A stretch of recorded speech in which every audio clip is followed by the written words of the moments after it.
কালকে রাত্রি থেকেই বেশ খানিকটা মুগের ডাল আমি ভিজিয়ে রেখে দিয়েছিলাম, কিন্তু যখন দেখলো মেয়ে যে এই মুগের ডালটা নিয়ে আমি বাটছি, তখন কিন্তু মুখটা একেবারে গোমড়া হয়ে গেল।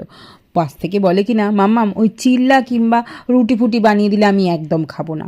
তাই আমি ভাবলাম এটাই বানিয়ে দিই। আমি প্রথমেই মুগের ডালটা বেটে নিয়েছি, তার সাথে 2 চামচ সুজি, একটু নুন আর 3 চামচের মতো আটা দিয়ে ভালোভাবে মেখে নিয়েছি। তারপর ডোটাকে কাঁচি দিয়ে ঠিক এরমভাবে ছোট ছোট করে কেটে ফুটন্ত জলে ওই 5 থেকে 7 মিনিটের জন্য একটু ভাপিয়ে নিয়েছি।